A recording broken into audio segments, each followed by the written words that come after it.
남편은 5년간 감쪽같이 저 모르게 바람을 피웠습니다.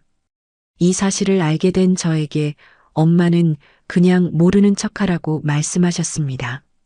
그리고 남편에게 더 잘해주라고 말씀하셨죠. 한 달 후 저는 엄마의 그 말이 얼마나 무서운 계획의 시작이었는지 깨닫게 되었습니다. 이야기가 궁금하시다면 구독과 좋아요 눌러주세요. 댓글로 지금 어디서 시청하고 계신지 소통해 주신다면 앞으로 더 좋은 영상 제작에 큰 힘이 됩니다. 서울 강남의 백화점 안에 위치한 고급 남성복 매장 앞이었습니다. 에어컨 바람이 숨막히는 도심의 열기를 잠시 잊게 해주는 시원한 주말 오후였습니다. 지수는 남편 태영의 새 와이셔츠를 사기 위해 이곳에 왔습니다. 최근 들어 태영은 회사 일이 힘들다, 중요한 거래처 사람들을 만나려면 옷차림에 신경 써야 한다는 푸념을 자주 했었습니다. 요즘 이유를 알 수 없게 서먹해진 관계가 서운하긴 했지만 지수는 애써 마음을 다잡으며 아내의 역할을 다해야 한다고 생각했습니다. 지수와 태영의 결혼 생활이 처음부터 이렇지는 않았습니다.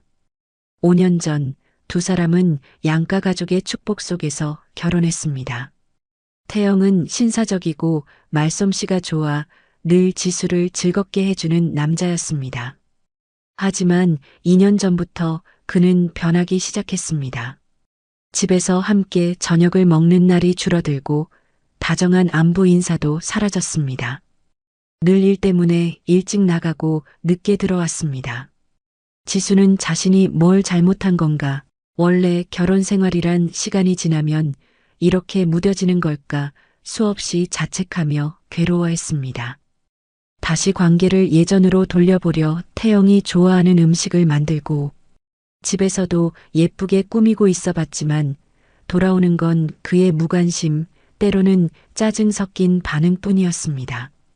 지수도 점점 지쳐갔고 그들의 집은 숨막히는 침묵만이 감돌게 되었습니다. 지수는 남성복 매장을 둘러보며 태영의 체형에 어울릴 만한 와이셔츠를 찾고 있었습니다. 그때 익숙한 실루엣이 건너편 유아용품 매장 앞에서 그녀의 시야에 들어왔습니다. 오늘 아침 자신이 직접 다려준 초록색 폴로 셔츠를 입은 훤칠한 모습이었습니다. 지수의 심장이 쿵 내려앉았습니다. 태영이 틀림없었습니다. 그는 혼자가 아니었습니다. 그의 곁에는 배가 제법 불러온 젊은 여자가 다정하게 기대어 서 있었습니다. 두 사람은 손을 꼭 잡고 있었고 태영은 분홍색 인부복 원피스를 그 여자에게 대보며 다정한 미소를 짓고 있었습니다. 그토록 오랫동안 지수에게는 보여주지 않았던 꿀이 뚝뚝 떨어지는 눈빛이었습니다. 그 광경은 날카로운 비수가 되어 지수의 심장을 그대로 꿰뚫었습니다. 주변의 모든 것이 흐릿해졌습니다. 백화점의 웅성거리는 소음도 아득하게 멀어졌습니다. 오직 지수의 심장이 산산조각 나는 소리만 들리는 듯 했습니다. 그녀는 자신도 모르게 급히 커다란 기둥 뒤로 몸을 숨겼습니다.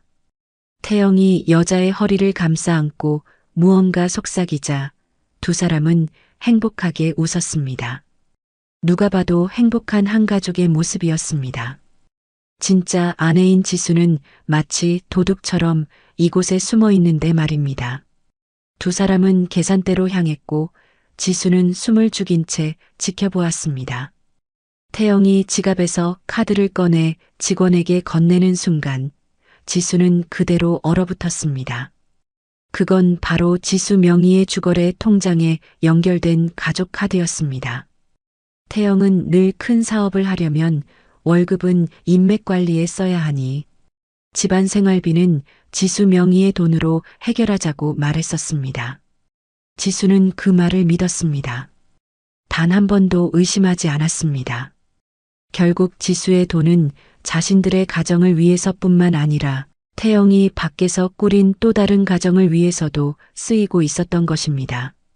끓어오르는 고통에 가슴이 터질 것 같았지만 이상하게 눈물은 나지 않았습니다. 아마 너무 큰 충격에 눈물샘마저 말라버린 모양이었습니다. 지수는 그 자리에 못 박힌 듯 서서 두 사람이 예쁜 아기용품, 쇼핑백을 들고 다정하게 사라지는 모습을 지켜봤습니다. 그들이 떠나고 나서야 지수는 차가운 기둥에 기댄 채 스르륵 주저앉았습니다. 그녀는 정말 잔인하게 배신당한 것이었습니다. 지수는 어떻게 백화점을 빠져나와 친정집까지 운전했는지 기억나지 않았습니다. 운전하는 내내 머릿속은 텅 비어 있었고 태영이 내연녀를 사랑스럽게 바라보던 모습만이 느린 영상처럼 반복되었습니다. 그에게 주려던 셔츠가 담긴 쇼핑백은 이제 너무나 비참하게 느껴졌습니다. 친정집에 도착하자마자 지수는 제 방으로 뛰어들어가 문을 잠그고 침대에 쓰러져 울었습니다. 그제야 억지로 참았던 눈물이 뜨겁고 쓰라리게 터져 나왔습니다. 지수의 울음소리를 들은 엄마가 놀라 방으로 들어오셨습니다. 지수의 엉망인 모습을 보시고는 엄마는 아무것도 묻지 않은 채 조용히 옆에 앉아 등을 토닥여 주셨습니다. 엄마의 손길은 언제나처럼 따뜻하고 든든했고 지수에게는 가장 안전한 피난처였습니다. 지수는 흐느끼며 엄마에게 모든 것을 털어놓았습니다. 울음 때문에 목이 메어 말이 끊기기 일쑤였습니다. 지수는 엄마가 불같이 화를 내며 태영을 욕하고 당장 가서 한바탕 뒤집어 놓으라고 하실 줄 알았습니다. 하지만 엄마는 이야기를 다 들으시고는 표정이 굳어졌지만 이상할 정도로 차분한 목소리로 말씀하셨습니다. 전혀 놀라는 기색이 없으셨습니다. 마치 무언가 예상하고 계셨던 것처럼 엄마는 지수의 손을 잡고 눈물을 닦아주시며 말했습니다. 그만 울어라, 지수야. 지금 운다고 해결될 일이 아니야. 당장 집에 가서 그 인간이랑 소리 지르고 싸운 다음엔 어쩔 건데? 증거는 있어? 이혼이라도 하게. 지수는 순간 멍해졌습니다. 이혼. 단 한 번도 생각해 본 적 없는 단어였습니다. 관계가 차갑게 식고 고통스러웠지만 태영과 헤어지는 것은 상상조차 해본 적이 없었습니다. 모르겠어요, 엄마. 너무 혼란스러워요. 엄마는 깊은 한숨을 쉬셨습니다. 엄마는 지수의 눈을 똑바로 보며 단호하게 말씀하셨습니다. 지수야, 엄마 말 잘 들어. 일이 이 지경까지 됐다는 건 단순히 바람피운 문제가 아니야. 내 카드로 상간녀 물건을 사줬다는 거, 그것도 곧 태어날 아기용품을 말이야. 그건 널 더 이상 사람 취급도 안 한다는 뜻이고 이미 오래전부터 모든 걸 계획해왔다는 증거야. 엄마의 다음 말은 지수의 머리에 찬물을 끼얹는 것 같았습니다. 지금 내가 섣불리 난리를 치면 제 발로 함정에 뛰어드는 꼴이야. 그놈은 잡아뗄 거고 최악의 경우엔 모든 걸 인정하고 당장 이혼하자고 널 압박할 거야. 그때 내 손에 뭐가 남지? 증거가 아무것도 없잖아. 정신이 번쩍 들었습니다. 맞습니다. 지금 모든 걸 터뜨려봤자 지수가 얻을 수 있는 건 아무것도 없었습니다. 그럼 저 어떻게 해야 해요, 엄마? 지수의 목소리는 여전히 떨리고 있었습니다. 엄마는 지수의 손을 더 꽉 잡으며 보이지 않는 힘을 불어넣어 주셨습니다. 지금부터 넌 아무것도 모르는 척하는 거야. 집에 가서는 여전히 착하고 상냥한 아내로 행동해. 내가 의심하지 않는 모습을 보일수록 그놈은 더 방심하게 될 거야. 그 시간 동안 너랑 엄마가 비밀리에 증거를 모으는 거다. 단순히 바람피운 증거뿐만 아니라 재산, 돈 문제까지 전부. 지난 2년간 그놈이 내 등 뒤에서 무슨 짓을 했는지 속속들이 파헤쳐야 해. 모든 증거를 손에 쥐었을 때 그놈이 절대 빠져나갈 수 없는 치명적인 한 방을 날리는 거야. 우리 딸이 이렇게 억울하게 당할 수는 없지. 엄마의 계획은 두려우면서도 한편으로는 희망을 주었습니다. 심장이 조각났는데 아무렇지 않은 척 매일 배신자를 마주해야 한다는 것은 끔찍한 고문과도 같았습니다. 하지만 엄마의 말이 맞았습니다. 지금은 약해질 때가 아니었습니다. 지수는 너무 오랫동안 속아왔습니다. 이제는 제 스스로 정의를 되찾아야 할 때였습니다. 이것은 지수 자신뿐만 아니라 지수의 부모님, 그리고 이 결혼을 위해 가족이 쏟아부은 모든 것을 위한 일이었습니다. 지수는 눈물을 닦고 심호흡을 하며 마음을 다잡았습니다. 그녀는 엄마를 보며 한결 단단해진 눈빛으로 말했습니다. 네, 엄마. 엄마 말대로 할게요. 저 할 수 있어요. 엄마는 만족과 안쓰러움이 뒤섞인 눈으로 고개를 끄덕이셨습니다. 엄마는 지수를 꼭 안아주시며 말씀하셨습니다. 그래, 우리 딸. 강해져야 해. 엄마가 있잖아. 이제부터 이 싸움은 둘이서 하는 거야. 그날 밤 지수는 한때 보금자리라 불렀던 집으로 돌아왔습니다. 태영은 지수보다 먼저 와서 거실에서 텔레비전을 보고 있었습니다. 지수를 보더니 힐끗 쳐다보며 무심하게 물었습니다. 어디 갔다 이제 와? 엄마 집에 잠깐 들렀어요. 당신 새 셔츠 샀는데. 지수는 온 힘을 다해 쥐어짠 미소를 지으며 그에게 쇼핑백을 건넸습니다.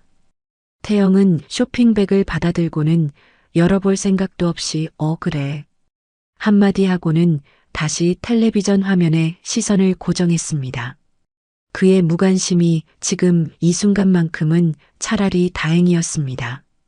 그는 지수의 눈빛의 미세한 변화도, 지수의 미소가 얼마나 부자연스러운지도 눈치채지 못했습니다. 그날 밤 지수는 그에게 등을 돌리고 누워 깊이 잠든 척했습니다. 하지만 어둠 속에서 지수의 눈은 활활 타오르고 있었습니다. 이제 그들의 진짜 전쟁이 시작된 것입니다. 그 후의 나날들은 지수 인생에서 가장 길고 고통스러운 시간이었습니다. 한 집에서, 한 식탁에서, 심지어 한 침대에서 배신자와 함께 산다는 것은 그야말로 지옥이었습니다. 지수는 매일 아침 일찍 일어났습니다. 정성껏 아침 식사를 준비하고 태영의 출근복을 다렸으며 그가 출근할 때 현관까지 나가 배웅했습니다. 저녁에는 불평 한마디 없이 문을 열어주고 저녁상을 차렸습니다. 그녀는 늘 미소를 띠고 있었고 완벽한 현모양처 역할을 완벽하게 해냈습니다. 하지만 그녀의 마음은 이미 돌처럼 굳어버린 지 오래였습니다. 지수가 완벽하게 연기할수록 태영은 더욱 방심했습니다. 그는 지수가 자신의 일거수일투족을 감시하고 있다는 사실을 꿈에도 몰랐습니다. 여전히 일 때문이라며 일찍 나가고 늦게 들어왔으며 집에서도 화장실에 숨어 몰래 통화를 했습니다. 메시지를 서둘러 지우고 휴대폰을 몸에서 떨어뜨려 놓지 않으려는 조심스러운 모습이 역력했습니다. 그러나 이제 그의 모든 행동은 지수의 감시망을 벗어날 수 없었습니다. 엄마의 조언에 따라 지수는 자신만의 치밀한 조사를 시작했습니다. 가장 먼저 시작한 것은 돈 문제였습니다. 과거 지수는 태영을 전적으로 신뢰했었습니다. 그는 매달 일정 금액의 생활비만을 주었고 나머지는 저축과 투자에 쓴다고 말했습니다. 그녀는 그의 월급이나 성과급에 대해 단 한 번도 물어본 적이 없었는데 그것이 바로 그녀의 가장 큰 실수였습니다. 지수는 지난 5년간의 공동계좌와 자신의 개인 계좌의 모든 은행 거래 내역서를 다시 확인하기 시작했습니다. 서재에 앉아 몇 시간이고 숫자를 대조하던 그녀는 마침내 이상한 점을 발견했습니다. 약 1년여 전 태영은 회사에서 승진을 하여 월급이 거의 2배 가까이 올랐다는 사실을 그녀는 알고 있었습니다. 그가 친구와 통화하며 자랑하는 것을 우연히 들었기 때문이었습니다. 하지만 그가 매달 지수에게 주던 생활비는 전혀 오르지 않았을 뿐 아니라 오히려 회사 사정이 어렵다는 핑계, 성과급이 삭감되었다는 터무니없는 변명으로 몇 번이나 줄어들기까지 했습니다. 그렇다면 그 차액은 다 어디로 사라진 것일까요? 지수는 모든 숫자와 이상한 날짜들을 수첩에 꼼꼼하게 기록했습니다. 계산을 하면 할수록 등골이 오싹해졌습니다. 지난 2년간 사라진 돈은 결코 적은 액수가 아니었습니다. 어지간한 오피스텔 한 채 값은 좋게 되었습니다.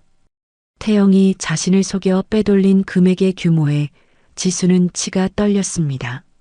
이것은 단순한 외도가 아니라 계획적이고 조직적인 사기였습니다.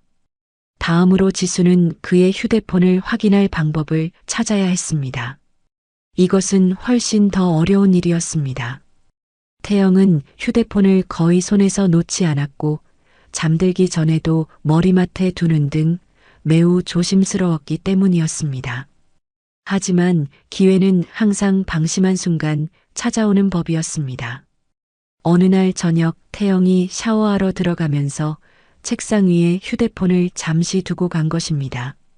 지수의 심장이 미친 듯이 뛰었습니다. 그녀는 서둘러 방문을 잠그고 휴대폰을 집어들었습니다. 다행히 비밀번호는 바꾸지 않았더군요. 시간이 별로 없었습니다. 태영이 샤워를 끝내기 전에 모든 것을 확인해야 했습니다. 메시지나 카카오톡은 어차피 다 지웠을 것이기에 지수는 바로 연락처로 들어갔습니다.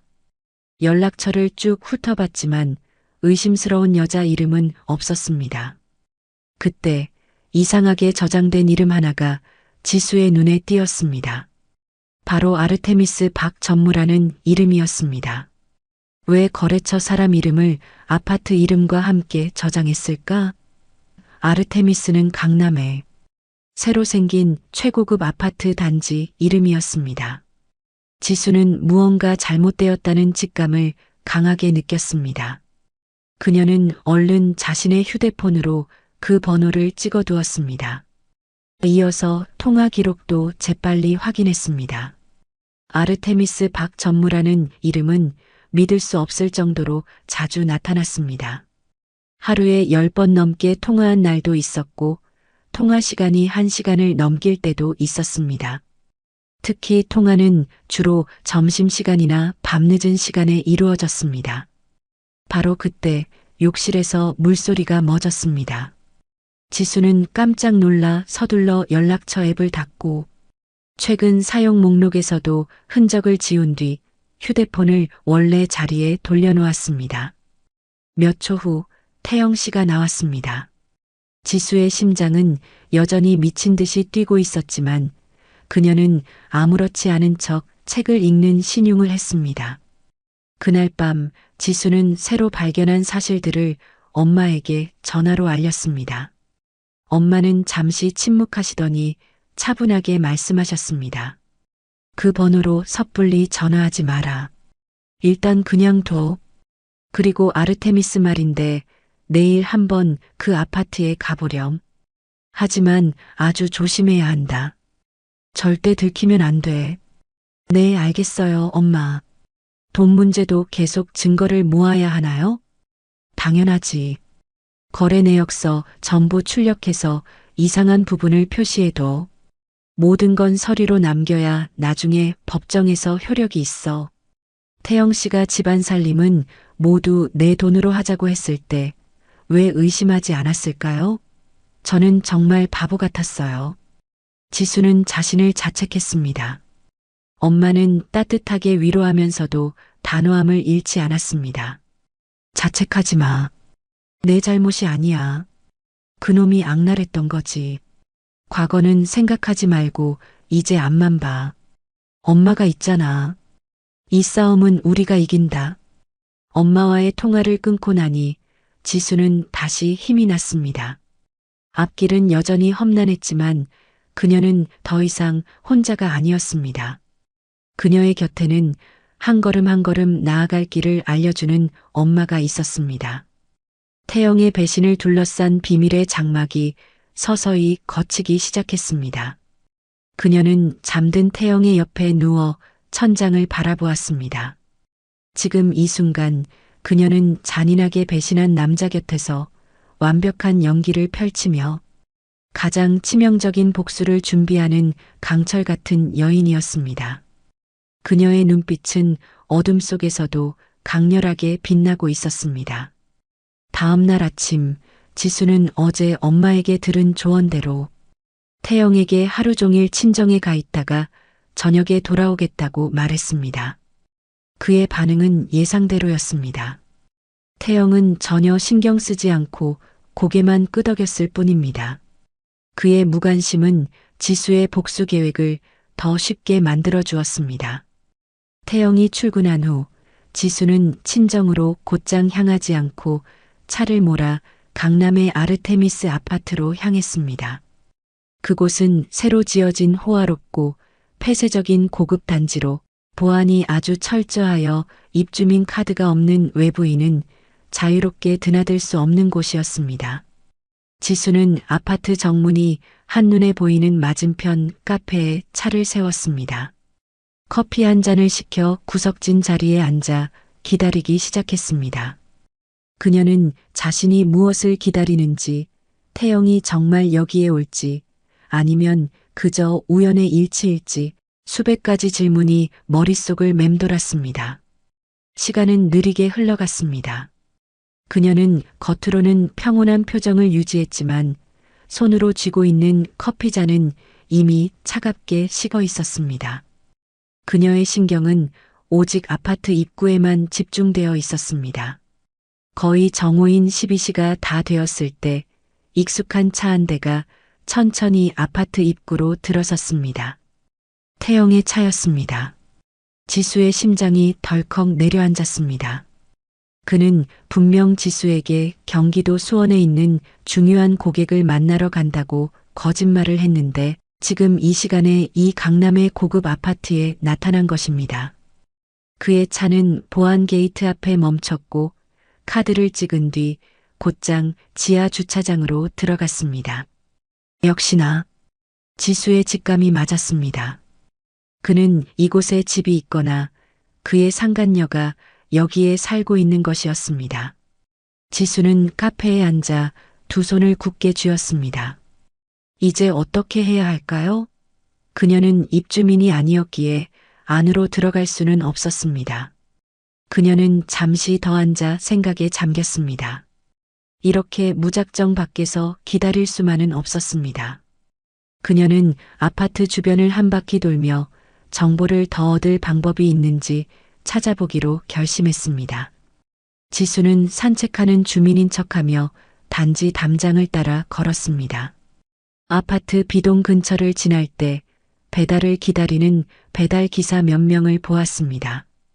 순간 그녀의 머릿속에 기발한 생각이 떠올랐습니다. 지수는 젊은 배달 기사에게 다가가 5만 원짜리 지폐 한 장을 내밀며 조용히 말했습니다. 기사님, 잠깐 뭐 좀 부탁드려도 될까요? 제가 B동에 사는 가족한테 뭘 좀 보내려는데 깜빡하고 호수를 잊어버려서요. 혹시 이 전화번호 주인이 몇 호에 사는지 확인 좀 해주실 수 있을까요? 지수는 휴대폰에 찍어둔 아르테미스 박 전무의 번호를 그에게 보여주었습니다. 배달 기사는 지수를 의심스러운 눈초리로 쳐다보았지만 그녀의 손에 들린 돈을 보고는 잠시 망설였습니다. 지수는 서둘러 덧붙였습니다. 저희 언니가 갓 출산해서 정신이 없어서요. 그냥 깜짝 선물을 해주고 싶어서 그러는데 좀 도와주세요. 부탁드려요. 지수의 말에 기사는 조금 더 믿는 눈치였습니다. 그는 고개를 끄덕이더니 휴대폰을 꺼내 배달 앱의 내부 시스템에 번호를 입력했습니다. 잠시 후 그가 고개를 들고 말했습니다. 네, 맞네요, 고객님. 이 번호는 B동 1708호 주인분 번호네요. B동 1708호. 드디어 주소를 알아냈습니다. 지수는 배달 기사에게 고맙다고 말하며 돈을 쥐어주고는 서둘러 자리를 떴습니다. 차로 돌아오는 내내 지수는 분노와 함께 약간의 희열마저 느꼈습니다. 마침내 그녀의 경쟁자의 거처를 알아낸 것입니다. 아르테미스 비동 1708호. 여기서 내 피땀 어린 돈으로 다른 여자를 먹여 살리고 또 다른 가정을 꾸리고 있었던 거구나. 지수는 바로 차를 몰지 않았습니다. 차에 앉아 높이 솟은 비동 건물을 멍하니 바라보았습니다. 저 위 어딘가에 있는 아늑한 아파트에서 태영과 그 여우 같은 상간녀가 행복하게 함께 있는 모습을 상상했습니다. 점심을 먹고 이야기를 나누고 곧 태어날 작은 생명을 위해 함께 준비하고 있겠지요. 반면 진짜 아내인 그녀는 혼자 여기에 앉아 배신감과 고통을 곱씹고 있었습니다. 분노가 치밀어 올랐습니다. 당장 저 비동 1708호로 달려가 문을 두드리고 모든 것을 밝히고 싶었습니다. 하지만 그때 엄마의 목소리가 귓가에 맴돌았습니다. 침착해야 해. 어리석은 행동은 하지 마. 지수는 핸들을 꽉 잡고 호흡을 가다듬었습니다. 아직은 때가 아니야. 더 확실한 증거가 필요해. 누구도 부인할 수 없는 증거 말이야. 그녀는 늦은 오후까지 차 안에 앉아 있었습니다. 5시가 넘어 태영의 차가 지하 주차장에서 나오는 것을 보았습니다. 그는 차를 몰고 떠났습니다. 아마 집으로 돌아가 모범적인 남편이라는 역할을 연기하기 위해서일 것입니다. 지수는 잠시 기다렸다가 시동을 걸었습니다. 하지만 집으로 향하지 않았습니다. 그녀는 친구가 소개해준 사설 탐정 사무소로 차를 몰았습니다. 혼자서는 할 수 없는 일이 있다는 것을 인정해야 했습니다. 태영과 상간녀가 함께 아파트에 드나드는 사진과 영상이 필요했습니다. 그들의 관계를 입증할 확실한 증거가 필요했습니다. 이 전쟁에서 지수는 반드시 완벽하게 압도적으로 이겨야 했습니다. 탐정을 고용한 후 지수는 마음이 조금은 안정되었습니다. 적어도 더 이상 위험하고 발각되기 쉬운 미행을 직접 할 필요는 없었으니까요. 그녀는 그들에게 비동 1708호 주소와 자신이 아는 태영의 생활 패턴을 알려주었습니다. 이제 남은 것은 기다림뿐이었습니다. 그동안 지수는 자신의 연기를 계속 이어갔습니다. 여전히 상냥했고 태영을 챙겼습니다. 심지어 주말에는 부부관계를 회복할 겸 영화를 보러 가자고 먼저 제안하기도 했습니다. 물론 태영은 거절했습니다. 주말에 지방의 중요한 거래처를 만나러 가야 해서 올 수 없다고 했죠.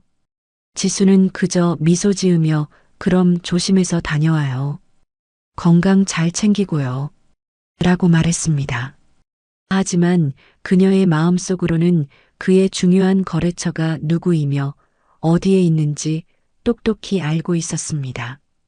지수는 복수의 단계를 밟아나가는 자신을 보며 텅 비었던 가슴에 차가운 결의가 들어차는 것을 느꼈습니다. 그날 밤 탐정 사무소에서 보내온 사진들을 통해 태영과 상간녀의 행복한 모습을 본 지수는 더 이상 고통을 느끼지 않았습니다.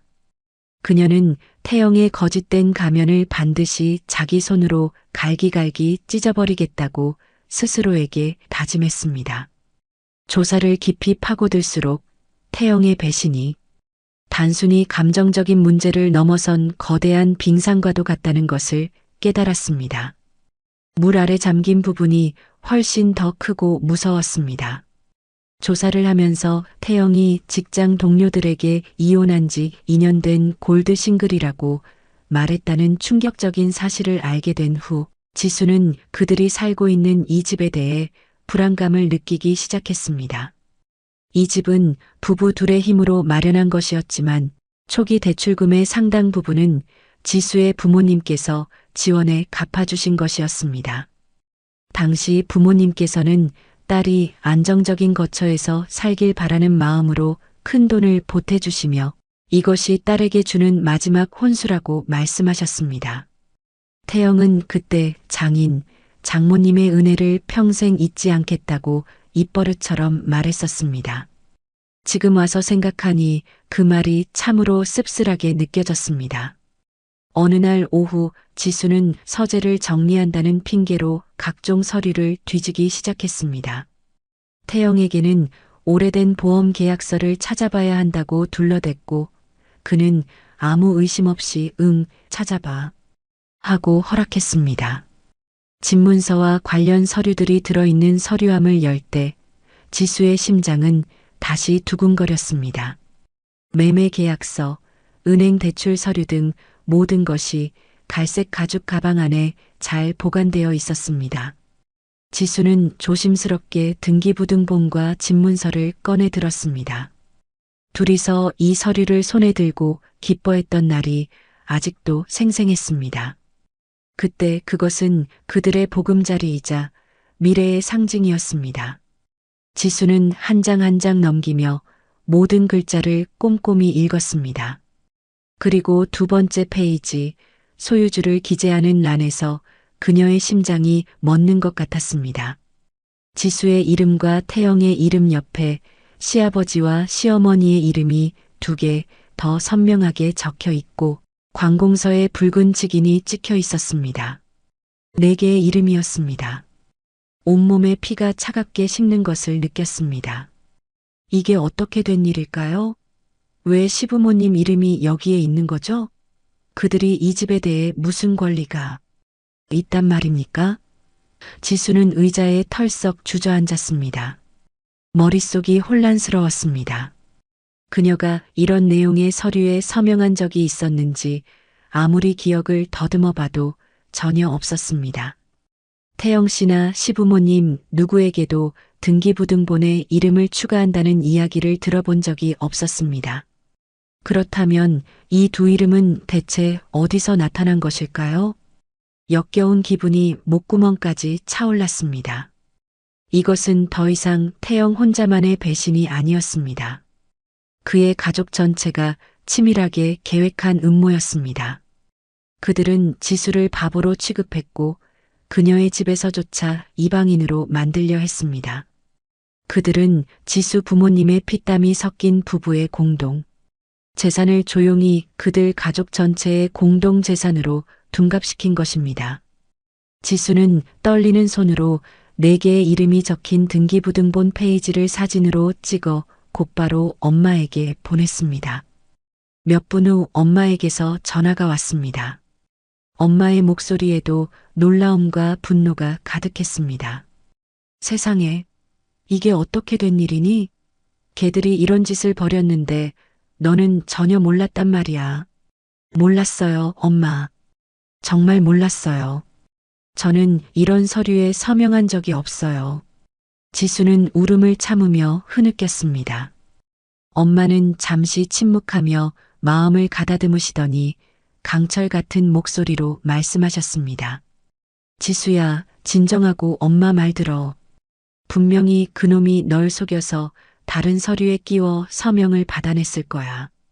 아마 다른 서류 뭉치에 이걸 끼워 놓고 내가 제대로 확인하지 못하게 했을 거야. 정말 악랄한 인간들이구나. 그녀의 목소리에는 딸에 대한 안쓰러움과 사돈가에 대한 끓어오르는 분노가 뒤섞여 있었습니다. 하지만 괜찮아. 일단 그 집문서는 잘 숨겨두고 내가 알아챘다는 걸 절대 들키면 안 된다. 나머지는 엄마한테 맡겨. 엄마 지인 중에 등기소에서 일했던 분이 계셔. 그분께 부탁해서 이 집의 원본 서류를 전부 확인해 볼 거야. 걔들이 내 서명을 위조했는지 아니면 어떤 속임수를 썼는지 반드시 밝혀내야 해. 엄마의 말씀은 지수에게 안정제와도 같았습니다. 맞습니다. 지금 무너질 수는 없었습니다. 그녀는 반드시 진실을 밝혀내야 했습니다. 이 배신은 너무 잔인했습니다. 이제는 지수의 가족, 그녀의 부모님께서 준 사랑과 노고까지 건드렸습니다. 지수는 절대로 그들이 원하는 대로 두지 않을 거라고 한 번 더 다짐했습니다. 그날 밤 태영은 태연한 얼굴로 지수에게 집 보험 계약서는 찾았냐고 물었습니다. 지수는 차가운 미소를 지으며 대답했습니다. 네, 찾았어요. 아주 잘 보관해뒀죠. 그녀는 그의 눈을 깊이 들여다보며 자신이 사랑했던 남자의 흔적을 찾으려 했지만 없었습니다. 거짓과 계산만이 남아있을 뿐이었습니다. 태영과 그의 가족은 지수를 올가매고 그녀의 모든 것을 빼앗기 위해 함께 거대한 그물을 짰습니다. 하지만 그들은 틀렸습니다. 그들이 연약하다고 생각했던 이 먹잇감은 결코 쉽게 굴복하지 않을 테니까요. 그녀는 굳게 다짐했습니다. 이 악랄한 음모를 밝혀내고 정의를 되찾는 것이 그녀의 사명이 되었습니다. 그녀의 연기는 더욱 완벽해졌습니다. 집문서 사건의 충격이 채 가시기도 전에 새로운 충격이 지수를 강타했습니다. 친한 친구에게서 전화가 왔는데 인스타그램에서 태영 씨가 다른 여자와 함께 찍은 사진을 봤다는 겁니다. 그러면서 조심스럽게 인스타그램에 주소를 보내주었습니다. 친구가 보내준 계정을 떨리는 손으로 클릭한 지수는 눈앞에 펼쳐지는 사진들을 보고 심장이 갈갈이 찢어지는 고통을 느꼈습니다. 아르테미스 아파트 발코니에서 야경을 배경으로 찍은 사진, 태영의 차 안에서 배를 감싸 안고 만족스러운 미소를 짓고 있는 사진, 상간녀가 태영의 어깨에 머리를 기대고 두 사람은 카메라를 보며 환하게 웃고 있었습니다.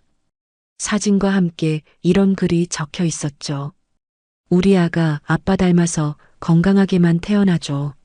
엄마 많이 사랑해주고. 피가 거꾸로 솟는 것 같았습니다. 5년의 결혼 생활 동안 지수는 아이를 간절히 원했습니다.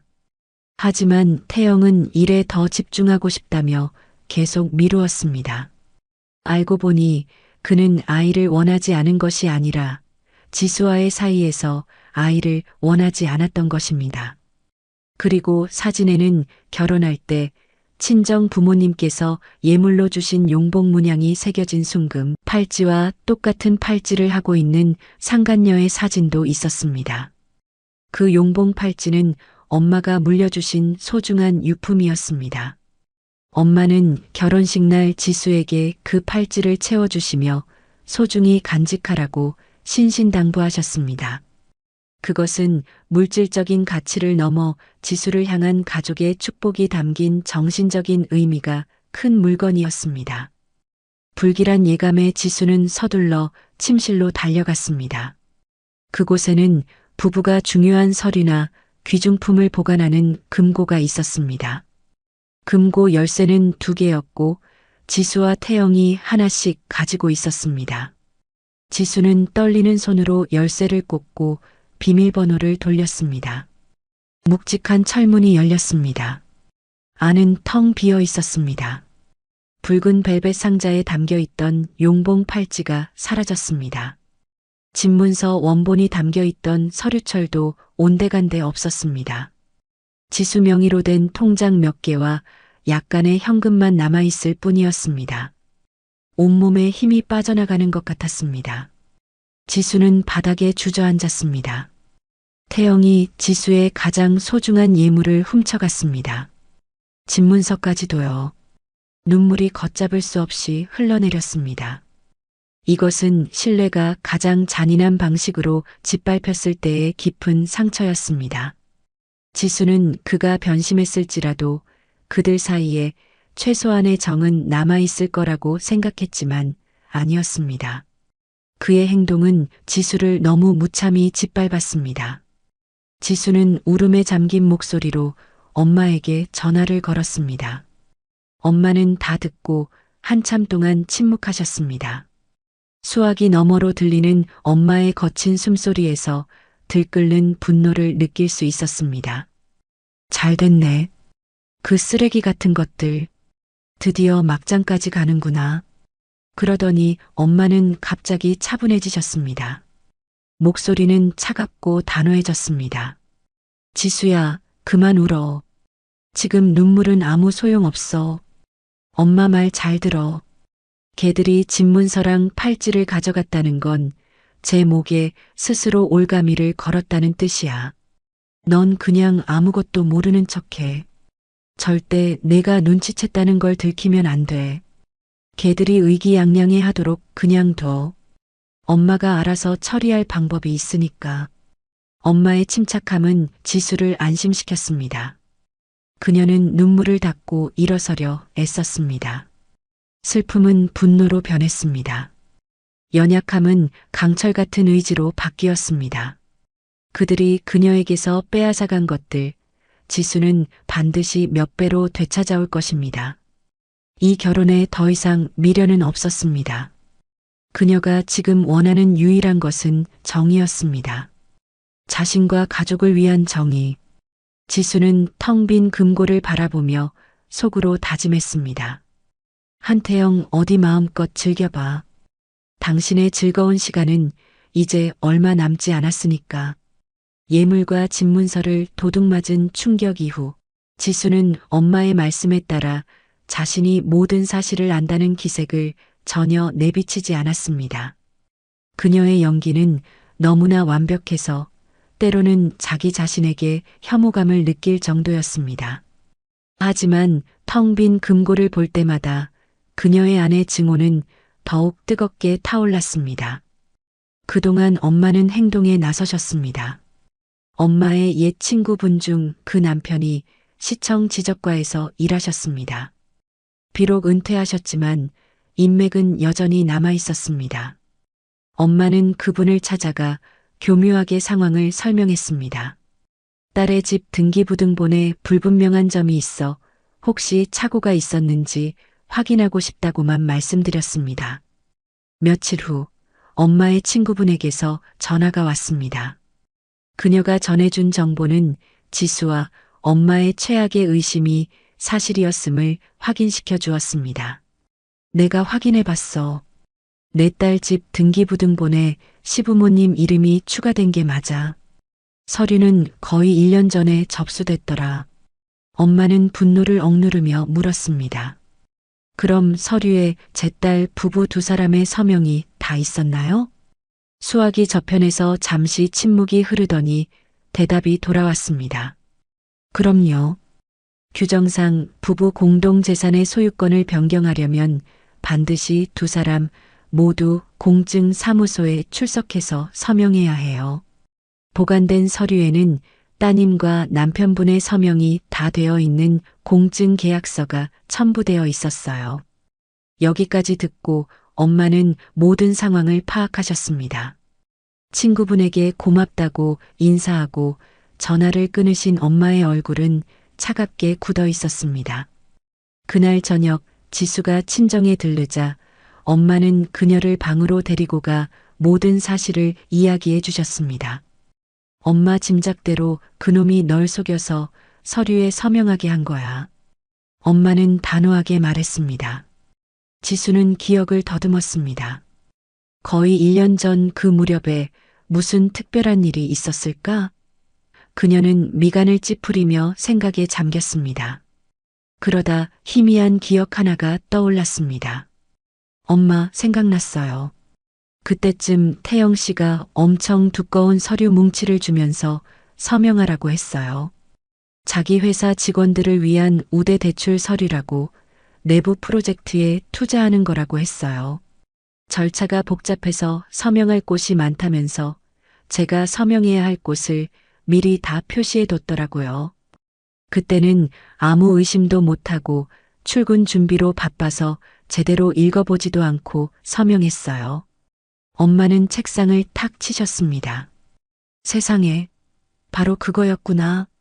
그놈이 대출. 서류 뭉치에 시부모 이름을 추가하는 동의서를 끼워 넣어서 널 속인 거야. 이 악마 같은 놈. 그놈이랑 그 집구석은 아주 오래전부터 모든 것을 계획해왔던 거야. 진실이 밝혀지자 지수는 분노와 함께 너무나 어리석고 사람을 쉽게 믿었던 자기 자신을 자책했습니다. 그녀는 자기 손으로 자신의 재산을 팔아넘기는 서류에 서명하고도 전혀 몰랐던 것입니다. 그들의 음모는 너무나 악랄하고 치밀했습니다. 그들은 지수의 신뢰를 이용해 등 뒤에 칼을 꽂았습니다. 그럼 이제 어떻게 해요, 엄마? 서명은 진짜 제 것이잖아요. 어떻게 부인할 수 있겠어요? 지수는 불안하게 물었습니다. 엄마는 날카로운 눈빛으로 지수를 보셨습니다. 서명은 진짜지만 서명의 목적이 기만당한 거야. 이건 명백한 사기 및 재산 편취 행위야. 걱정 마. 지금 당장 터뜨리지는 않을 거야. 녀석들이 계획이 완벽하게 성공했다고 믿게 그냥 둬. 그동안 우리는 내가 어떻게 속아서 서명했는지에 대한 증거를 더 모을 거야. 그때 같이 있었던 사람 기억나니? 아니면 그 우대 대출에 관해 그놈이 너한테 보낸 메시지나 이메일 같은 거라도? 지수는 고개를 저었습니다. 그때는 집에 우리 둘뿐이었고 중요한 얘기는 메시지보다는 거의 말로 했어요. 엄마는 잠시 생각에 잠기셨습니다. 괜찮아. 직접적인 증거가 없으면 간접적인 증거를 찾으면 돼. 그건 엄마한테 맡겨. 내가 지금 해야 할 일은 아주 침착하게 더 연약하고 어리숙한 척하는 거야. 그러면 그것들은 더 방심하고 더 많은 허점을 드러낼 테니까. 엄마 집을 나서는 지수의 마음은 무거웠지만 한편으로는 명확해졌습니다. 시댁의 음모가 드러났습니다. 그녀는 자신의 적이 누구이며 그들의 목표가 무엇인지 똑똑히 알았습니다. 집을 차지하려는 시댁의 음모가 지수와 엄마에게 발각된 사실을 태영의 가족은 전혀 모르는 듯 했습니다. 그들은 모든 것이 자신들의 완벽한 계획대로 진행되고 있다고 믿으며 여전히 태평했습니다. 지수가 계속 조용하고 순종적인 모습을 보이자 태영은 새로운 덫을 놓기 시작했습니다. 이번에는 지수의 개인 예금을 노린 훨씬 더 큰 덫이었습니다. 최근 들어 태영의 태도가 갑자기 돌변했습니다. 더 이상 냉담하고 무관심하지 않고 놀라울 정도로 다정하고 자상하게 굴었습니다. 집에 일찍 들어오고 가끔 꽃을 사오기도 했으며 심지어 집안일을 돕기도 했습니다. 그는 연애 시절의 추억을 이야기하고 그들이 함께 그렸던 미래에 대해 말했습니다.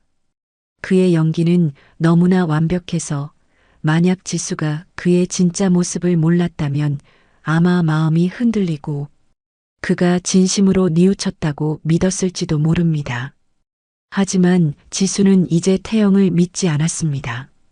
이 갑작스러운 변화는 그녀의 경계심만 더 키웠습니다. 이 달콤함 뒤에는 분명 더 쓴 음모가 숨어 있을 것이라고 지수는 확신했습니다.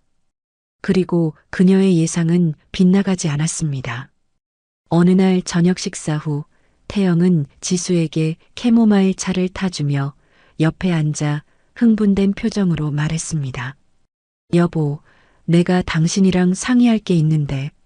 무슨 일인데요? 지수는 궁금한 척했습니다. 그는 비밀스러운 표정으로 목소리를 낮췄습니다. 우리 회사에서 제주도에 대규모 부동산 프로젝트를 진행하는데 내부적으로 자금을 모집하고 있어. 이건 임원급에게만 주어지는 기회라 외부 사람은 절대 몰라.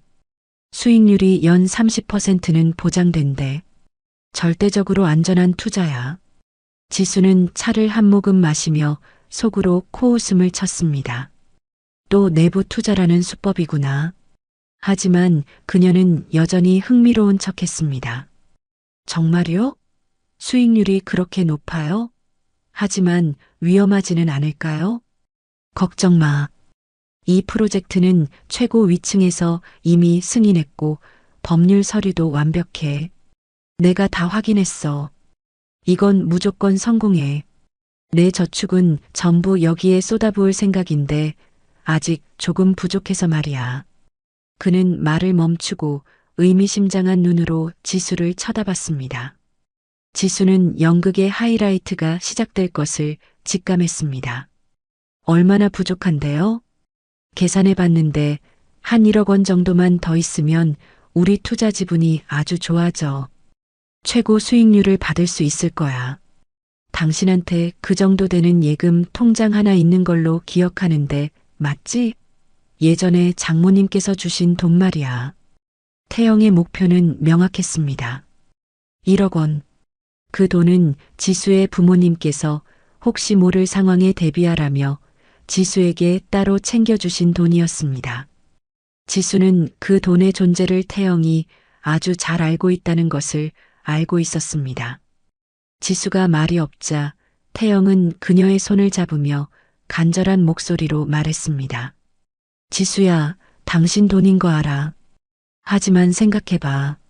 우린 부부잖아. 당신 돈이 내 돈이고 내 돈이 당신 돈이지. 같이 투자해서 나중에 이익이 생기면 같이 누리는 거야.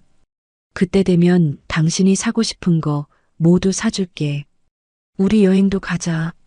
그동안 내가 일에만 너무 집중해서 당신한테 소홀했던 거 다 보상해 줄게. 그의 말은 정말 달콤하고 그럴듯했습니다. 그는 아름다운 미래를 그리며 관계 회복을 바라는 아내의 심리를 교묘하게 파고들었습니다. 몇 달 전의 지수였다면 아마 망설임 없이 모든 돈을 그에게 주었을 것입니다. 하지만 지금은 그저 우스울 뿐이었습니다. 그러나 지수는 바로 거절하지 않았습니다. 그가 이 연극을 어떻게 이어갈지 보고 싶었습니다. 그녀는 망설이는 척했습니다. 하지만 너무 큰 돈이잖아요. 생각할 시간이 좀 필요해요. 태영 씨는 즉시 이해한다는 듯 행동했습니다. 물론이지. 신중하게 생각해봐. 하지만 너무 오래 걸리면 안 돼. 투자 자리가 한정돼 있어서 이번 주 안으로 결정해야 하거든. 지금 회사 동료들도 서로 하겠다고 난리야. 그 후 며칠 동안 태영은 계속해서 지수를 재촉했습니다. 그는 프로젝트 관련 내부 자료들과 높은 수익률이 적힌 표들을 보여주었습니다. 심지어 동료 한 명에게 부탁해 투자 전문가인 척 전화를 걸게 해서 프로젝트의 안전성과 수익성을 재차 확인시켜 주기까지 했습니다. 모든 것이 허점 하나 없이 정교하게 짜여 있었습니다. 지수는 완전히 설득당한 척 연기했습니다. 태영에게 투자에 동의하며 주말에 은행에 가서 돈을 찾아야겠다고 말했습니다. 태영은 기쁨을 감추지 못했습니다. 그는 지수를 끌어안으며 고맙다는 말과 함께 온갖 약속을 늘어놓았습니다. 그의 얼굴에 번지는 숨길 수 없는 승리감에 찬 미소를 보며 지수는 무한한 혐오감을 느꼈습니다. 덫은 놓였습니다. 하지만 그는 자신이 노리는 먹잇감 또한 그를 덫에 빠뜨릴 준비를 하고 있다는 사실을 전혀 몰랐습니다. 금요일 은행에 가서 계약하기로 한 날이 왔습니다. 그날 아침 태영은 아주 일찍 일어나 감출 수 없는 기쁨에 들떠 있었습니다. 그는 가장 좋은 옷을 꺼내 다리고 휘파람을 불며 즐거워했습니다. 심지어 지난 5년간 한 번도 한 적 없는 아침 식사 준비를 돕겠다며 주방에 들어오기까지 했습니다. 그 모습을 보니 그가 1억 원을 손에 넣을 순간을 초조하게 기다리고 있다는 것을 알 수 있었습니다. 지수도 준비를 마쳤습니다. 심플한 원피스를 입고 가볍게 화장을 한 뒤 예금 통장과 신분증을 챙기는 것을 잊지 않았습니다. 그녀는 태영의 계획을 미리 엄마에게 알려두었습니다. 엄마는 단 한마디만 하셨습니다. 그냥 따라가거라. 나머지는 엄마가 알아서 할 테니. 오전 9시 정각 지수와 태영은 함께 차에 탔습니다. 그는 연애 시절처럼 다정하게 지수의 차 문을 열어주었습니다. 은행으로 가는 내내 그는 투자 수익금을 받으면 무엇을 할지에 대한 계획을 쉴 새 없이 떠들어댔습니다. 우리 더 넓은 차로 바꾸자. 그리고 연말에는 유럽 여행 한번 가자. 당신 어느 나라가 제일 가고 싶어? 지수는 그저 미소 지으며 고개를 끄덕였습니다. 마음속으로는 그가 곧 경험하게 될 유일한 여행은 그가 만든 거짓의 나락으로 떨어지는 여행일 거라고 생각했습니다. 은행에 도착한 우리는 차를 세우고 안으로 들어갔습니다. 그는 아주 전문가처럼 행동하며 창구 직원에게 큰 금액을 인출할 것이라고 말했습니다. 지수가 서류에 서명하려는 순간 갑자기 그녀의 휴대폰이 미친 듯이 울렸습니다. 엄마 번호였습니다. 지수는 태영을 힐끗 쳐다보며 미안한 표정을 짓고 전화를 받았습니다. 여보세요? 엄마, 무슨 일이에요? 수화기 저편에서 엄마의 다급하고 놀란 목소리가 들려왔습니다. 울음 섞인 목소리였습니다. 지수야, 아빠가 뇌출혈로 쓰러지셔서 지금 응급실에 실려왔어. 당장 병원으로 와. 의사 선생님이 아주 위독하시대. 지수의 귀가 먹먹해졌습니다. 이것이 엄마의 계획의 일부라는 것을 알면서도 엄마의 너무나 실감나는 목소리에 심장이 철렁 내려앉았습니다. 그녀는 완벽하게 연기해야 했습니다. 네, 엄마, 뭐라고요? 어느 병원이에요? 서울중앙병원. 빨리 와, 지수야. 엄마 너무 무서워. 지수는 전화를 끊었습니다. 얼굴이 새하얗게 질리고 손발이 떨렸습니다. 태영이 그걸 보고 물었습니다. 무슨 일이야? 얼굴이 왜 그래? 아빠가 뇌출혈로 쓰러지셔서 지금 병원 응급실에 계시대요. 저 지금 당장 가봐야 해요. 지수는 거의 울먹이며 말했습니다. 그리고 태영의 반응을 기다릴 틈도 없이 테이블 위에 가방과 서류를 움켜쥐고 은행 밖으로 뛰쳐나갔습니다. 태영은 잠시 멍하니 서 있다가 황급히 지수를 따라왔습니다. 지수야, 같이 가. 내가 데려다 줄게. 그렇지만 지수는 벌써 택시를 타고 있었습니다. 은행 문 앞에 미완성된 투자 계약서를 들고 멍하니 서 있는 태영을 남겨둔 채였습니다. 택시에 올라타서야 지수는 안도의 한숨을 내쉬었습니다. 엄마의 연기는 정말 완벽했습니다.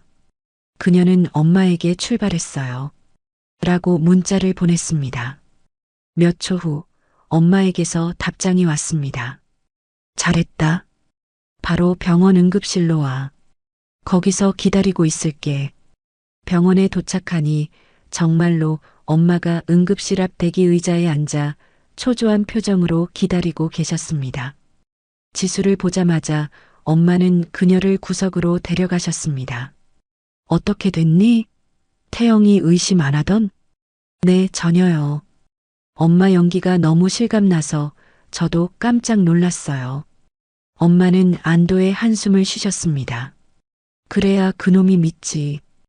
이제 엄마 말 잘 들어. 너는 지금 바로 종합검진센터로 가서 두통이랑 어지럼증이 심하다고 말하고 의사한테 혈압 재고 간단한 검사 좀 받게 해달라고 해.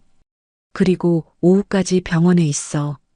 내가 태영이한테 전화해서 아버지는 위기를 넘겼는데 내가 너무 놀라서 쓰러져서 병원에 입원해 경과를 지켜봐야 한다고 말할게. 그러면 그놈도 더 이상 의심 못할 거야. 그럼 돈은요, 엄마?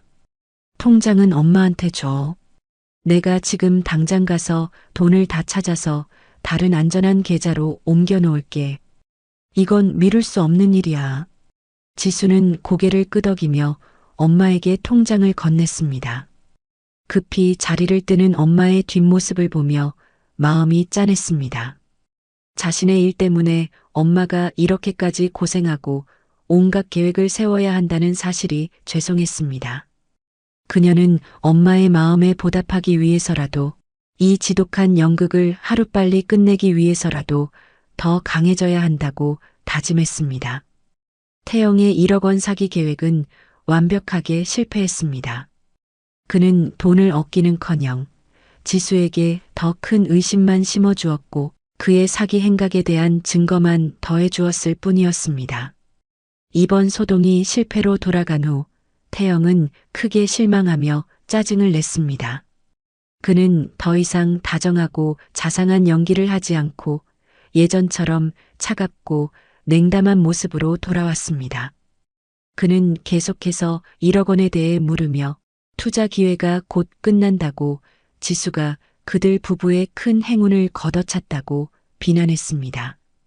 지수는 그저 아버지가 편찮으셔서 돈 문제까지 생각할 경황이 없고 아버지 간병에 집중해야 한다. 라고 둘러댔습니다. 게다가 병원비와 약값도 만만치 않아 그 돈을 비상금으로 가지고 있어야 한다고 말했습니다. 그 말을 들은 태영은 어쩔 수 없다는 듯 화를 내며 나가버렸습니다. 그 돈 전부가 이미 엄마 명의의 다른 계좌로 안전하게 옮겨졌다는 사실을 그는 꿈에도 몰랐을 것입니다. 계획이 실패하자 태영은 인내심을 완전히 잃은 듯 했습니다. 그는 집에 들어오는 횟수가 점점 줄었습니다. 어떤 때는 사흘 동안 얼굴을 볼 수 없었습니다. 그는 먼 곳으로 출장을 간다고 했지만 지수는 그가 아르테미스 아파트에서 상간녀와 함께 있다는 것을 알고 있었습니다. 고용한 탐정이 전해주는 사진들을 보니 시댁 식구들과 함께 여행을 가서 저희들끼리 웃고 떠들고 있었습니다. 탐정이 몰래 엿들은 내용은 아들만 태어나면 당장 이혼하라고 시부모님들이 말했답니다. 이것은 태영 혼자만의 외도가 아니라 시댁 전체가 지수를 속이는 연극이었던 것입니다. 지수는 심장이 갈갈이 찢어지는 충격을 받았습니다. 며칠 후 지수는 아기가 태어나서 아기를 보며 좋아하는 사진을 받아보게 되었습니다. 이제 디데이가 가까워 오고 있었습니다.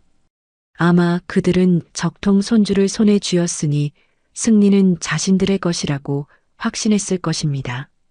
그날 저녁 태영은 평소보다 일찍 집에 왔습니다. 그는 저녁도 먹지 않고 거실에 앉아 담배만 연거푸 피워댔습니다. 집안 공기는 폭풍 전처럼 무거웠습니다. 지수는 설거지를 마치고 그의 맞은편 소파에 앉아 조용히 기다렸습니다. 마지막 담배를 재떨이에 비벼 끈 후 태영 씨는 고개를 들어 지수를 보았습니다. 그의 눈빛은 얼음장처럼 차가웠습니다. 우리 이혼하자. 그의 단어는 마치 날씨 이야기를 하듯 무미건조하게 뱉어졌습니다. 지수는 놀라지 않았습니다. 이 말을 아주 오랫동안 기다려왔으니까요. 방금 뭐라고 했어? 잘 안 들리는데. 지수는 심장이 쿵 내려앉았지만 태연하게 되물었습니다. 그는 참을 수 없다는 듯이 소리쳤습니다. 이혼하자고. 못 알아들어? 당신이랑 나 감정 끝난 지 오래잖아. 나한테는 다른 여자도 있고 그 여자랑 낳은 아들도 있어. 서로 이제 그만 놔주자고. 그는 가방에서 미리 준비한 서류 뭉치를 꺼내 지수 쪽으로 던졌습니다. 이혼 서류랑 재산 분할 합의서야. 내 서명은 다 해놨어. 읽어보고 당신도 서명해. 지수는 전혀 떨지 않고 서류를 집어들었습니다. 내용을 훑어보았습니다. 그녀의 상상보다 훨씬 더 최악이었습니다.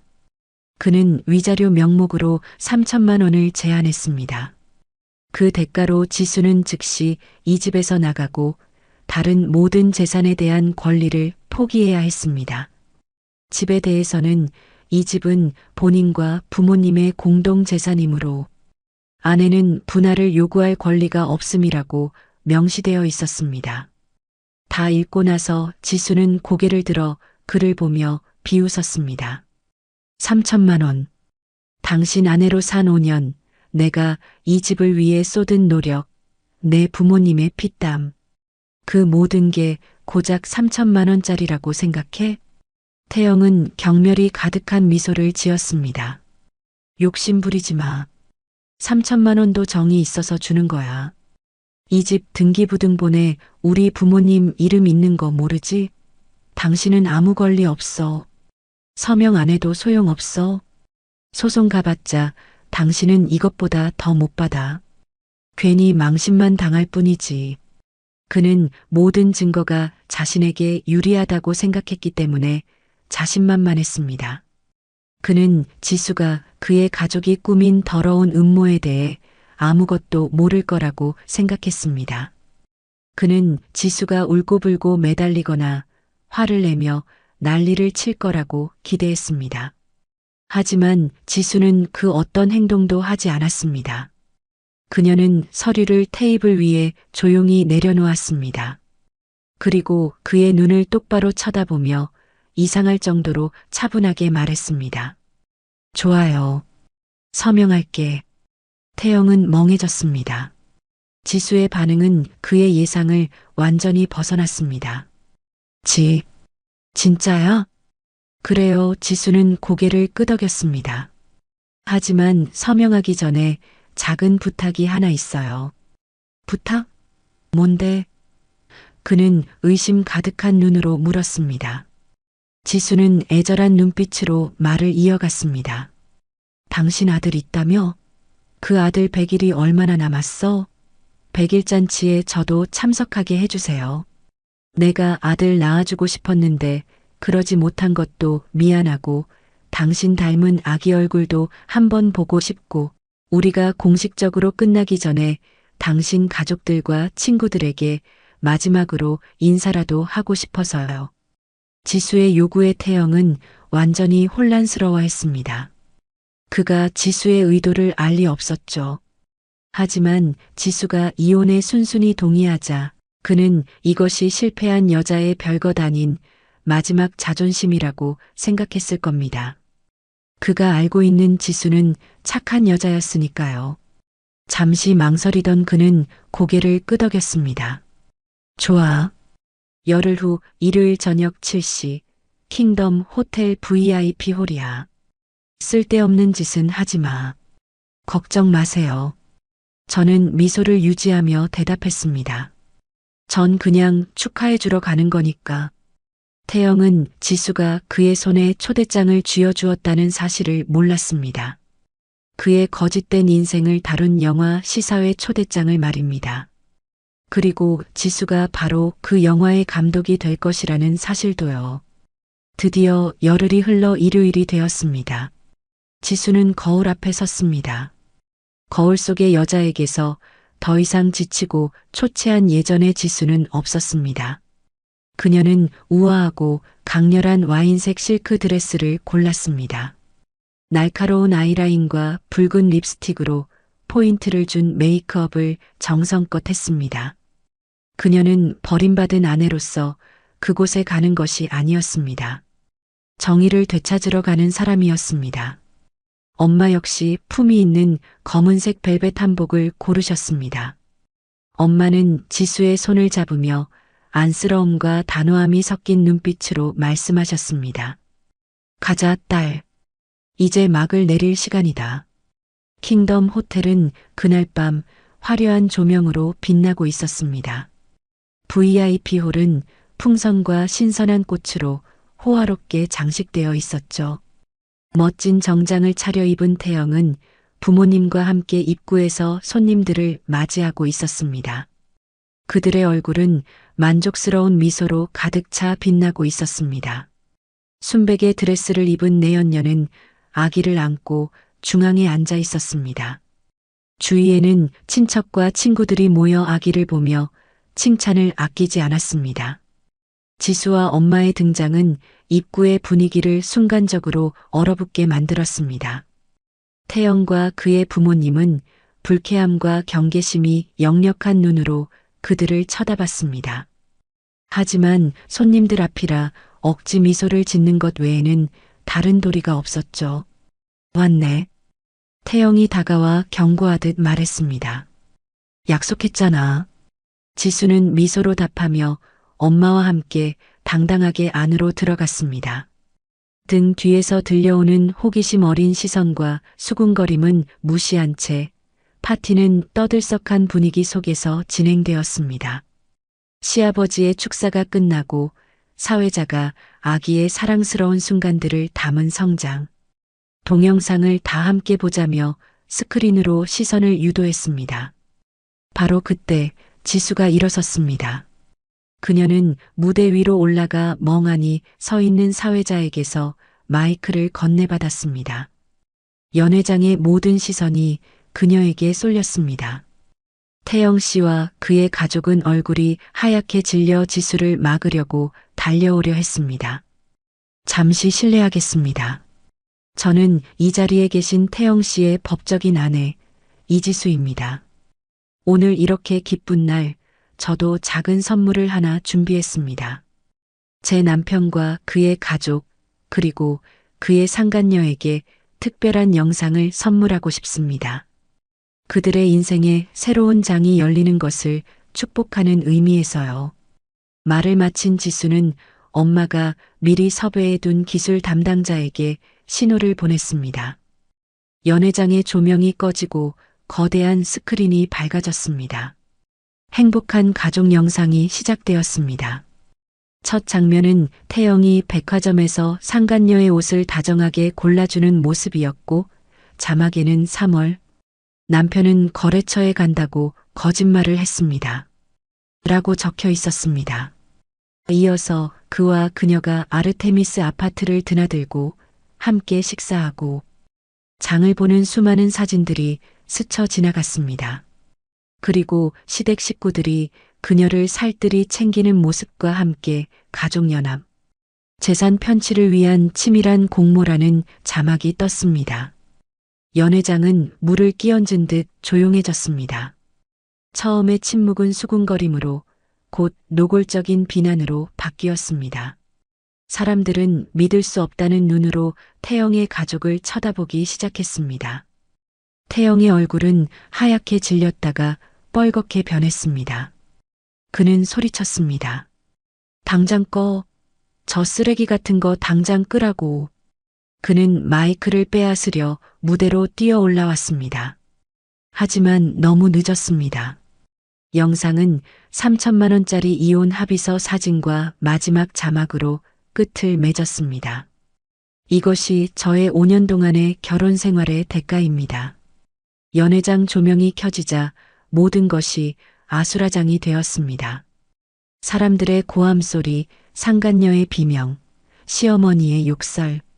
손님들은 경멸의 눈초리를 보내며 서둘러 자리를 뜨기 시작했습니다. 축하 파티는 한순간에 비극적인 폭로 무대가 되었습니다. 그 혼란 속에서 지수와 엄마는 조용히 연회장을 빠져나왔습니다. 지수는 뒤돌아보지 않았습니다. 그들의 비참한 모습을 굳이 볼 필요는 없었습니다. 그녀는 자신이 해야 할 일을 했습니다. 연극은 막을 내렸습니다. 그리고 이것은 정의의 시작일 뿐이었습니다. 킹덤 호텔에서 지수와 엄마가 일으킨 폭풍은 상상 이상으로 강력했습니다. 그날 밤 파티 현장의 혼란스러운 모습이 담긴 영상과 손님들의 상세한 목격담이 소셜 미디어를 통해 무서운 속도로 퍼져나갔습니다. 태영과 그의 명문가 가족의 진짜 얼굴이 만천하에 드러난 것입니다. 마지막 재판일 법정 안은 극도의 긴장감이 감돌았습니다. 증거는 너무나 명백했습니다. 법원의 최종 판결이 내려졌습니다. 집은 부부 공동 재산으로 인정되었으며 주택 구매 자금의 상당 부분을 지수의 부모님이 지원했다는 점과 지수가 겪은 정신적, 물질적 피해를 고려하여 지수가 집의 완전한 소유권을 갖게 되었습니다. 태영은 재산 분할을 받지 못했을 뿐만 아니라 지수의 정신적 피해와 명예훼손 그리고 그가 훔쳐간 예물의 가치에 대해 거액의 위자료를 배상해야 했습니다. 그날 법정을 나서며 지수는 무한한 해방감을 느꼈습니다. 지긋지긋한 싸움은 끝났고 그녀가 이겼습니다. 그 후 태영의 가족은 몰락의 길을 걸었습니다. 추문이 세상에 알려지면서 그는 회사에서 해고당했고 망가진 평판 때문에 다른 좋은 직장을 구하지 못했습니다. 내연녀는 골드 싱글이었던 애인이 하루아침에 실업자 신세가 되자 아이를 데리고 미련 없이 떠나 모든 연락을 끊었습니다. 태영은 모든 것을 잃었습니다. 직장, 돈, 가족, 그리고 모든 것을 걸었던 사람까지도요. 지수는 통쾌함보다는 평온함을 느꼈습니다.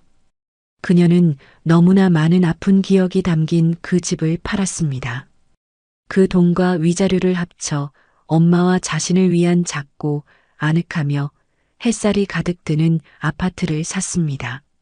실패한 결혼은 지수에게서 많은 것을 앗아갔지만 값비싼 교훈을 주었습니다. 그것은 그녀에게 강해지는 법, 스스로를 지키는 법, 그리고 가장 중요하게는 자기 자신을 사랑하는 법을 가르쳐 주었습니다. 지수는 더 이상 과거에 순진하고 연약한 여자가 아니었습니다. 남은 돈의 일부로 그녀는 의미 있는 일을 하기로 결심했습니다. 희망의 재단이라는 이름의 작은 비영리 단체를 설립하여 자신과 비슷한 처지에 놓인 여성들에게 무료 법률 지원과 심리 상담을 제공하기 시작했습니다. 그녀의 이야기와 경험을 통해 다른 사람들을 돕고 그녀가 겪었던 고통과 무력감을 그 누구도 다시는 겪지 않도록 하고 싶었습니다. 어느 날 오후 새 아파트 발코니에 서서 분주하게 움직이는 사람들을 내려다보며 지수는 완전한 자유와 평온함을 느꼈습니다. 과거는 지나갔습니다. 그녀는 결혼이라는 잿더미 속에서 다시 태어났습니다. 새로운 의미를 지닌 새로운 삶이 그녀를 향해 활짝 열려 있었습니다. 오늘 이야기를 끝까지 들어주셔서 감사합니다. 영상 보시고 느끼신 감정, 댓글로 함께 나눠주세요. 여러분의 한마디가 누군가에겐 큰 위로가 될 수 있습니다. 영상이 마음에 드셨다면 구독과 좋아요로 응원 부탁드립니다.